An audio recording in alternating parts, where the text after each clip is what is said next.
Salut tout le monde, soyez les bienvenus dans ce nouveau numéro de Vie ma vie de franchisé. Aujourd'hui, je me trouve en région parisienne et on va découvrir ensemble le quotidien d'un multifranchisé du groupe Bertrand. C'est parti, suivez-moi.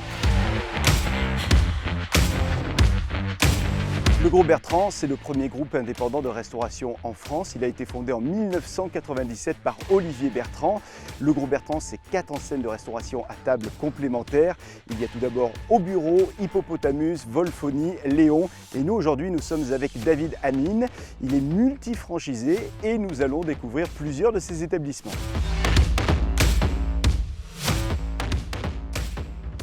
Salut. Bonjour. Bienvenue.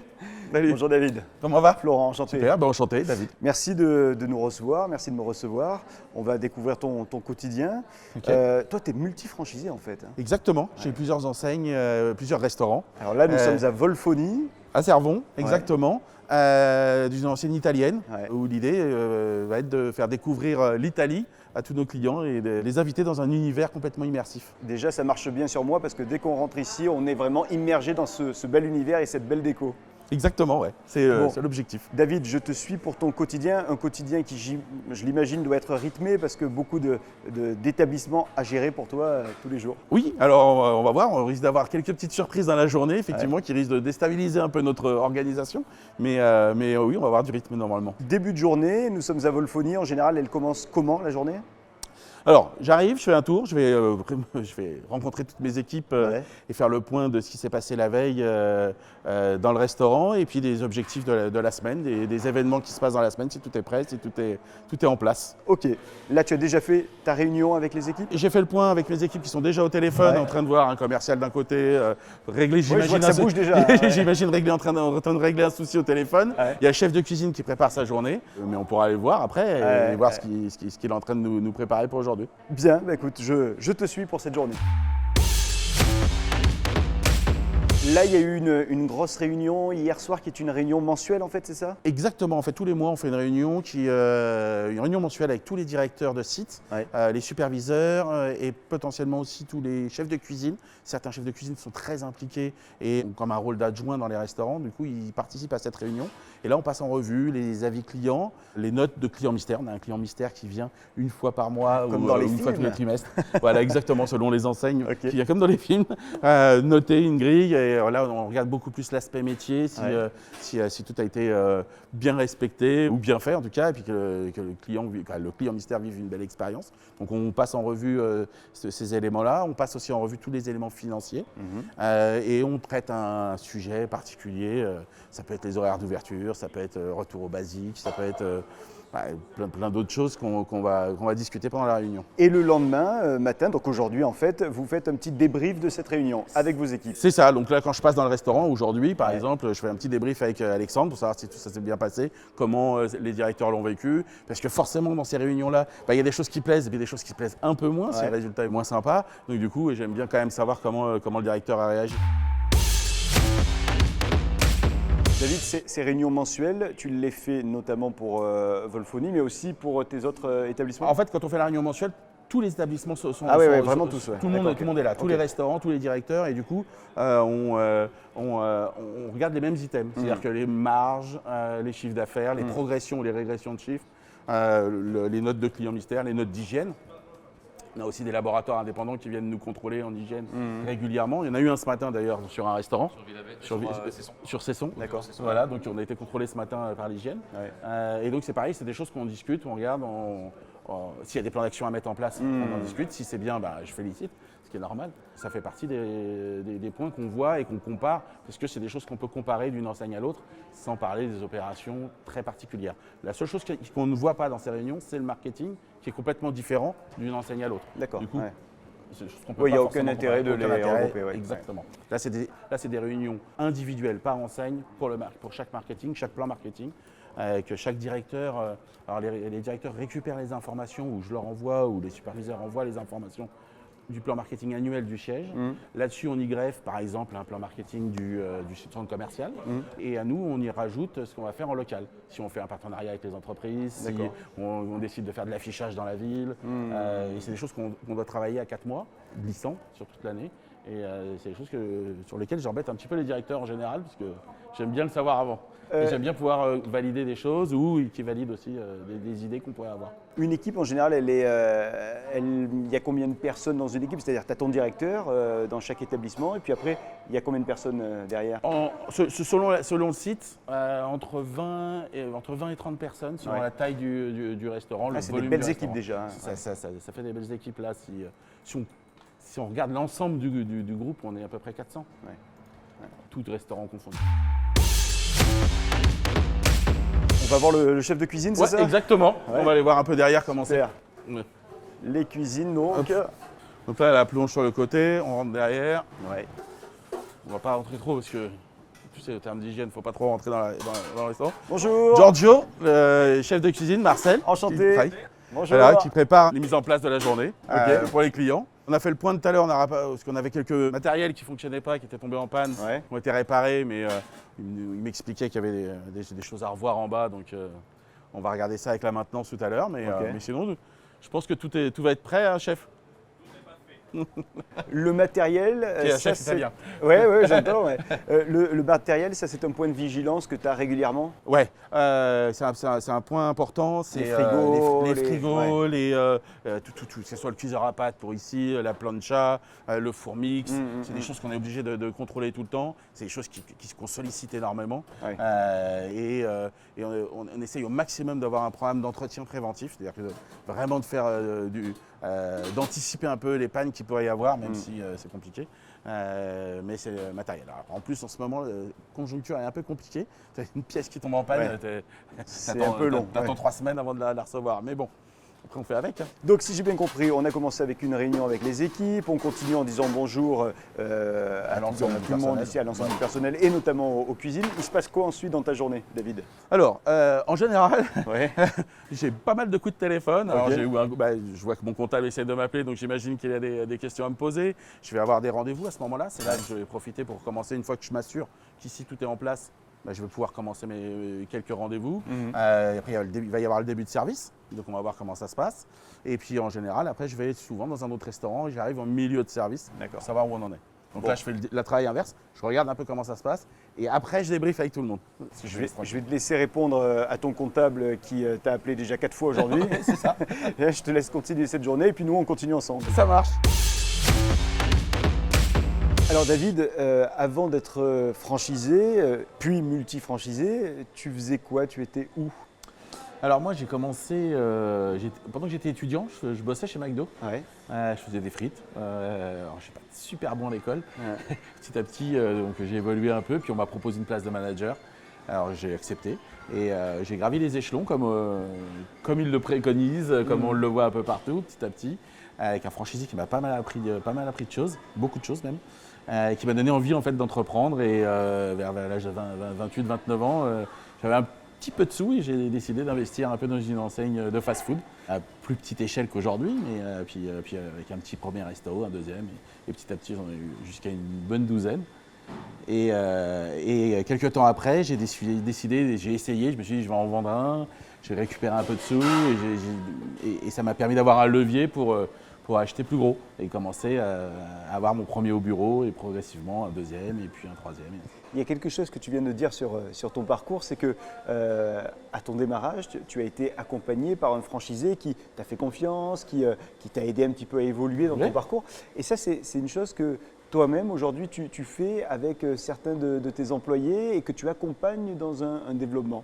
Oui, en tout cas, c'est quelque chose que j'essaie de faire, c'est quelque chose qui me tient vraiment à cœur, d'avoir des collaborateurs qui grandissent avec moi, qui apprennent beaucoup. Des fois, ce que je leur dis, je ne suis pas forcément celui qui paye le plus, mais en tout cas, j'essaie de vous apprendre énormément et de former tout le temps, de transmettre toutes mes connaissances un maximum. Du coup, j'accompagne des jeunes, j'ai notamment un jeune qui est devenu, qui est moins jeune maintenant, mais qui est devenu associé, donc qui a démarré avec moi à 16 ans. Aujourd'hui, il en a 35 et il a 5 sandwicheries avec moi. Donc on est associés tous les deux et aujourd'hui, il fait sa vie, il a appris plein de choses. Et des collaborateurs comme ça, j'essaie d'en avoir quelques-uns, alors ou qui font carrière avec moi pendant longtemps, d'autres qui s'en vont, qui vont faire d'autres expériences, qui reviennent des fois. Et puis d'autres qui j'essaye d'accompagner financièrement, uniquement financièrement maintenant, ou on reste associé. Donc toi, tu fais parfois, souvent même un accompagnement de ces personnes que tu viens de nous citer. Mais comment toi-même tu es accompagné par le groupe Bertrand ? À plusieurs niveaux. En fait, alors le groupe, il nous accompagne énormément dans tout ce qui est, il nous donne une base de travail avec les enseignes, ce qui est déjà génial. Ouais. Et puis, enfin moi, en tout cas, je me suis orienté vers le groupe Bertrand par la suite aussi, puisqu'ils ont cette multitude d'enseignes qui nous permet d'être multi-franchisés, multi-marques, ce que finalement je voulais depuis longtemps faire et que j'avais pas forcément de groupe qui me le proposait. Aujourd'hui, j'en ai trouvé un qui le fait, alors je sais que ça se développe un peu chez d'autres, et donc il nous apporte ça, ces multitudes de marques, donc un savoir-faire, ça nous permet, nous, franchisés, d'opérer des marques, de sublimer des marques avec une vraie base de travail. Ouais. Et c'est ça qui est important. Après, en termes de développement, financièrement, ils nous donnent des conseils aussi, puis ça nous permet de comparer ce qu'on fait avec d'autres.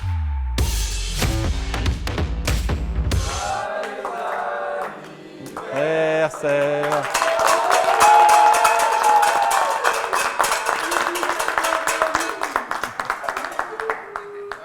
Ça va et toi?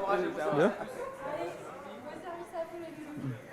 Cet esprit d'équipe qu'on voit là, ouais. C'est un petit peu ce qui t'a donné envie au tout départ de venir dans ce monde de la restauration. Exactement, c'est important. C'est comme une grande famille. Chaque restaurant est une famille et les différents restaurants sont cousins, mais chaque restaurant est une grande famille. Là, David, on est sur une fin de service à peu près? Oui, là c'est la fin de service. Un service un peu calme, beaucoup dehors parce qu'il fait beau. Ouais.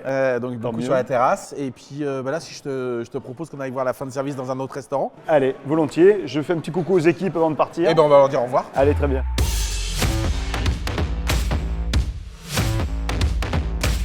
On est en train d'arriver dans un autre de tes établissements. C'est ça, donc un haut bureau, c'est son.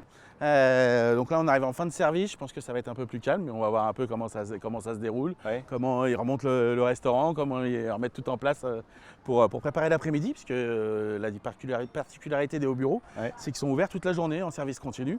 Et l'après-midi, on a pas mal de monde qui vient boire un coup, manger une planche, éventuellement prendre un burger. Donc on va voir ça. Tu viens voir un petit peu comment ça se passe, comment s'est passé le service du midi. Exactement, donc ils me disent qu'il y a eu un peu de monde apparemment à midi, donc tant mieux, on va regarder les chiffres après avec la directrice, donc, qui est juste derrière, Virginie. Et puis effectivement, on va passer voir la cuisine, s'ils n'ont pas de problème particulier. Comme d'habitude, un petit peu le tour qu'on a fait ce matin à Volfony, où on fait une petite revue, on s'intéresse un petit peu à ce qui s'est passé dans le restaurant. Puis après, on va rentrer un petit peu plus dans le détail des chiffres, éventuellement avec eux, s'ils ont des choses à voir avec moi quand je passe dans le restaurant. Et puis entre deux, je repars sur mes mails, sur mes coups de téléphone de la session de la journée. Tu dirais que sur les process, est-ce que le fait d'être en franchise, ça t'a mis un petit peu la pression pour être au top du process chaque fois? Tout le temps. Ça te met beaucoup la pression, ça te permet d'avoir des niveaux d'exigence bien plus élevés que si tu étais tout seul. En tout cas, ça te les rappelle tout le temps. Même si tu les connais quand tu es tout seul, des fois tu as tendance à te dire on verra demain, on verra ceci. Que là, pas le choix. Il y a des process, on les suit, on les respecte. Et puis moi, à mon niveau, entre guillemets, qui ne suis pas toujours au quotidien dans les restos, ça me permet d'avoir des outils pour contrôler tout ça. Il y a une tablette pour contrôler l'hygiène, tu as un suivi sur l'ordinateur pour contrôler les plannings, les pointages et ainsi de suite. On est dans le resto, donc on est en train de redresser le restaurant. Et puis, tiens, il y a Alexandre qui est là en train de leur donner un coup de main, le superviseur, mon superviseur de tous les hauts bureaux, des Volfony, que je te parlais tout à l'heure, qui est mon vrai bras droit. À nouveau bonjour, parce qu'on s'est vu on s'est croisés rapidement au Volfony. Du coup, de quelle manière vous travaillez ensemble? Ça se passe comment toi, Alexandre, avec David? Moi, du coup, comme David le disait, je dirige les opérations de ces hauts bureaux. Donc le but, c'est que moi, je sois vraiment au plus près des équipes finalement. Parce que comme on le disait, David est multi-franchisé, il a plusieurs établissements, donc le but c'est que je sois vraiment au plus proche des directeurs et des chefs pour gérer au mieux, les aiguiller un petit peu sur leurs opérations. Tout ce que David a moins le temps de faire, malheureusement, je suis un peu ses yeux et ses oreilles, mais on travaille en binôme, il est sur d'autres sites, quand moi je ne suis pas, voilà, le but c'est d'être le plus complémentaire possible. C'est vrai que des fois, et en général, je passe toujours par Alexandre, mais ça m'arrive des fois d'intervenir sur un truc. Dans ce cas-là, je le mets au courant tout de suite pour qu'il puisse lui aussi réagir et rectifier s'il y a rectifié ou féliciter s'il y a félicité, parce qu'il y a des choses bien qui se font dans les restaurants. Et après, en amont, régulièrement, nous on fait des points pour élaborer des stratégies par rapport au restaurant et par rapport à ce que le groupe demande. Ma question, elle est pour vous deux. Est-ce que le fait de passer d'un établissement à l'autre, d'un univers à l'autre, ça fait quand même des univers radicalement différents. Est-ce que c'est pas difficile finalement? Parce que vous on a faites le grand écart, quoi. On a la chance de bien connaître les équipes. Finalement, c'est plus des personnalités qui vont être différentes et c'est surtout s'adapter à chaque directeur ou à chaque salarié qu'on peut trouver. Mais on a la chance, même David, on a la chance d'être très proche des équipes. Donc finalement, et on a besoin de ça, d'être proche des équipes pour connaître au mieux et adapter les meilleures stratégies finalement. Après, c'est deux choses, tu sais, tu as besoin tu changes d'enseigne. Effectivement, il faut se réadapter, revoir les codes de chaque enseigne. Mais d'un autre côté, quand tu sors, tu rentres dans le Wolfoni, tu fais le tour, tu vas regarder les process, les produits italiens, il y a des choses. Puis tu arrives ici, finalement tu arrives déjà avec un œil neuf. Ce qui n'est pas donné quand tu as tout le temps la même enseigne, finalement tu perds ton œil neuf des fois. Que là, à chaque fois que tu changes d'enseigne, tu reprends une nouvelle vision. Donc ça, c'est le point positif. Après, le point négatif, c'est qu'il faut se réadapter à chaque fois, effectivement, reprendre, s'assurer des habitudes, du concept, des règles de chaque concept. David, il est 17h30. Il se passe quoi dans ta journée aujourd'hui, là, maintenant? Alors, c'est la coupure dans pas mal de restaurants, mais nous, on va aller voir un peu ce qui se passe dans un autre restaurant qui est en train de se préparer pour le service de ce soir. D'accord. Parce que là, c'est rebelote dans une heure. Est-ce que c'est le restaurant où tu as au-dessus tes bureaux? Effectivement, j'ai mon siège administratif au-dessus du restaurant. Donc, on va y faire un petit tour en même temps. Allez. David, on vient d'arriver. C'est donc ton établissement Léon. C'est ça. Super beau, hein? Merci. Alors, on est à l'arrière, tu vas encore voir l'avant. Mais oui, ça c'était un ancien Léon de Bruxelles en fait, que j'ai repris il y a un peu plus d'un an maintenant. Et on a fait des travaux, on l'a transformé en Léon, fiche brasserie, nouvelle version. Donc le toit repeint, j'imagine. Exactement, les nouvelles enseignes, les décorations sur les murs. Et puis on a revu un petit peu l'arrivée, on rentre par là, cette petite allée avec les petites lampes qu'on allumera tout à l'heure en début de soirée. Puis on va arriver sur le devant avec la terrasse et l'entrée du resto. Super. Et donc là, tes bureaux, ils sont dans les toits? Exactement. Mon bureau, en fait, l'entrée de mes bureaux sont juste là. On va aller récupérer la clé à l'intérieur et puis on va y monter faire un tour. Donc on sent bien le côté marin, la nouvelle ambiance maritime. Voilà, exactement. Après, c'est un grand resto. Donc ça fait combien de temps que tu as Celui-là, là, on a réouvert il y a un an et un mois. Un an et un mois, ouais. On a réouvert en nouvelle relativement récent. Ouais, celui-là, c'est la nouveauté. Et la version précédente, ce n'était pas toi qui l'avais, toi tu as fait un rachat. Il appartenait au groupe à l'époque. Et effectivement, il était en Léon de Bruxelles et il a un peu plus de 20 ans ce resto. D'accord. À la base. Et il est hyper grand, quoi. Ouais. C'est 180 places assises à l'intérieur, 120 en terrasse. Alors la particularité, en tout cas même si on tend à la faire travailler différemment, Léon a une très forte activité le week-end. Donc il faut une grosse capacité d'accueil le week-end si on ne veut pas refuser du monde. Et un peu moins la semaine, c'est ce qu'on va essayer aujourd'hui. C'est le travail qu'on doit faire, c'est de développer cette clientèle le soir. En semaine. On a un peu le midi. D'accord, donc ça c'est ton travail du moment. C'est le moment, ici, le développement, la stratégie. C'est refaire découvrir Léon à toute une génération qui le connaît beaucoup moins. Je te prends l'exemple de mes fils, qui ont une petite vingtaine d'années. Ils n'avaient jamais mis les pieds chez Léon avant que moi que je le fasse. Et là, ils ont découvert, ils disent mais c'est génial, c'est bon, il y a du poisson, les choses, tout est nouveau. Et donc ils ont cette petite touche de nouveauté, nouvelle chaîne finalement, qu'ils ne connaissaient pas. Et donc tous ces clients-là, il faut qu'on leur fasse découvrir. En fait, c'est le vrai challenge en ce moment. Même si les anciens clients sont très contents, donc du coup ça c'est top, parce qu'ils voient la nouveauté. Il faut que les nouveaux clients ils y adhèrent aussi. Mais il faut qu'on leur fasse découvrir, qu'ils ne connaissent pas, tout simplement. C'est super. C'est la nouveauté, ça c'est le nouveau challenge de Léon. À titre personnel, tu préfères te retrouver ici dans ces bureaux qui sont les tiens, ou est-ce que tu préfères toujours le contact, je dirais presque le contact client au sein des restaurants et avec tes équipes des restos? Moi personnellement, je préfère toujours être dans les restos. Ça reste la base de mon métier et ça reste ce que j'aime. J'aime être au contact des clients, discuter aussi avec les directeurs, écouter un peu ce qui se passe, bosser dans le resto sur l'ordi, puis écouter un peu ce qui se passe autour. Après, de temps en temps, j'avoue que j'ai quand même besoin de calme. Et arriver à cette heure-là, c'est l'idéal pour moi. Je suis tranquille, je peux me mettre dans mon bureau, je peux bosser. Parce que même si je viens l'après-midi, là, je vais voir l'équipe, mais forcément, je vais être sollicité, on va me demander, on va me poser plein de questions, je vais signer des trucs. Donc du coup, j'aime bien de temps en temps venir à cette heure-là, c'est top. Je suis tranquille jusqu'au début du démarrage de service. Je vais descendre, je vais voir un peu ce qui se passe. Et puis, où je reste un peu, où je dîne là, où je rentre à la maison. D'accord. Donc ça veut dire qu'en gros, si je comprends bien, une journée habituelle pour toi, ça commence assez tôt le matin. C'est tôt, oui. Et ça finit vers les 20h, 20h30. 21h de lancement de service. Je m'assure que tout va bien, quoi. Mais avec donc pas mal de temps de vacances de temps en temps. Exactement. Ça m'arrive aussi de rentrer l'après-midi, passer un peu de temps avec les enfants, puis revenir travailler, ou ils reviennent avec moi manger. Tout le monde participe un peu à la vie des restos. Là, aujourd'hui, tu viens comme un petit peu tous les jours, voir avec l'équipe comment ça se passe pour ce soir, comment s'est passé le midi également. Oui. C'est ça, hein, c'est du débriefing et du briefing. Briefing, ça c'est le fil conducteur de la journée pour moi tout le temps. Et là-dessus, j'entrecoupe des choses que j'ai à faire. Et puis après, potentiellement, si j'ai des nouveaux projets, comme on pourrait avoir une nouvelle acquisition, une nouvelle construction, là, c'est avec mon épouse que je vais pas mal échanger, parce que c'est elle qui s'occupe de toute la construction et de toute la maintenance de tous les restaurants. Est-ce que ça veut dire que là, il y a des nouveaux projets en toi qui sont en train de germer? Est-ce que ça veut dire que tu vas encore continuer à, pourquoi pas, à développer des établissements? Là, on a un haut bureau qui est en train de se travailler. On a l'emplacement, on a les plans. Et là, on est en train de travailler effectivement de finaliser les plans, faire un peu des appels d'offres au niveau des entreprises pour démarrer la construction à la rentrée, j'espère, et ouvrir avant la fin de l'année ou tout début d'année prochaine. Donc ça continue, le développement continue. Moins soutenu que l'année dernière, mais oui, on continue. Parce que l'an passé, l'an passé, on a ouvert 3 restos. Ah oui. Ouais.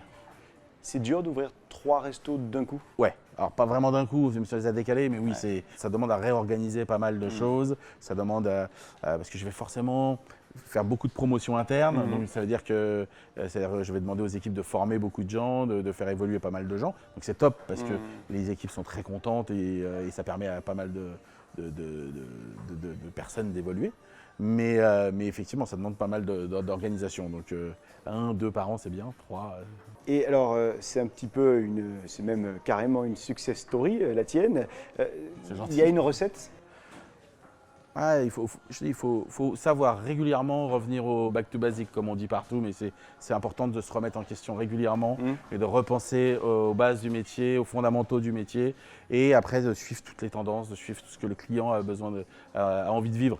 Il y a 20 ans, les clients n'avaient pas forcément envie de vivre les mêmes expériences qu'aujourd'hui. C'est hyper important de s'adapter à ça. Aujourd'hui, on vit de la digitalisation. Ce ne serait pas fou qu'il n'y ait plus de cartes dans quelques temps dans les restaurants et que tout le monde utilise des QR codes, du paiement à table, de la prise de commande à table, des choses comme ça. Il y en a qui vont me dire « ouais, mais le métier s'en va, on va plus… » Mais si, on peut quand même garder le contact par d'autres moments en expliquant ça, en passant plus de temps en expliquant un plat, en passant plus de temps à faire une animation, en faisant vivre une expérience. Il faut juste pouvoir s'adapter. Et ça, c'est un truc qui est crucial si on veut rester au plus proche de l'attente des clients. D'accord. Ouais. Donc être à l'écoute de l'air du temps. De l'air du temps et de la demande du client, tout simplement. Ouais. Les choses évoluent tout le temps, donc il faut être en mouvement. Il est quasiment 20h. Ça va être la fin de la journée pour nous, peut-être pour toi aussi. Oui, là, le service a démarré, donc ça a l'air de bien se passer. Donc oui, ça va être bientôt la fin de journée pour moi aussi. Là, les clients ici au Léon sont en terrasse, il fait beau aujourd'hui, on a de la chance, ils ont de la chance. Avant de se quitter, j'aimerais quand même te poser une petite question, David. Aujourd'hui, qu'est-ce qui te rend heureux dans ton travail? Qu'est-ce qui te pousse à te lever tous les matins? Toujours ce côté important de faire plaisir aux gens, en fait. Ce côté, j'accueille des clients, j'essaie de leur donner des bons moments, des instants de plaisir à chaque fois. Je veux dire, ce renouveau dans chacun des restaurants, le fait de se réinventer tous les jours, d'avoir des journées qui sont complètement différentes, de discuter avec les équipes, de mettre en place des nouvelles animations, de travailler les nouvelles cartes, et puis d'accueillir tous les clients. Je veux dire, tu sais, moi, il n'y a rien de plus sympa pour moi d'avoir un client qui fait un petit peu la tête en arrivant, puis il repart avec un gros sourire parce qu'il a bien mangé, il a passé un super instant. C'est ce qui m'anime tous les jours dans les restaurants. Il y a encore plein de projets en développement et à venir. Oui, exactement. Encore en tout cas, au moins quelques restaurants encore. Après, on verra, mais pour l'instant, pour cette année, il y a un restaurant en prévision, un nouveau au bureau d'ici la fin de l'année. Je te souhaite le meilleur évidemment à toi, à tes équipes. Merci infiniment de nous avoir reçus aujourd'hui pour découvrir quel était ton quotidien avec toutes ces enseignes que tu nous as montrées aujourd'hui. Et puis je te dis à très bientôt. Merci beaucoup en tout cas, merci à toi, merci à vous d'avoir passé cette journée avec moi. À bientôt David. Merci. Au revoir. Au revoir. Au revoir tout le monde. Fin de cette journée, merci de nous avoir suivis. Merci infiniment aux équipes du groupe Bertrand. Et nous, on se donne rendez-vous très prochainement avec un nouveau Vie ma vie de franchisé. Salut!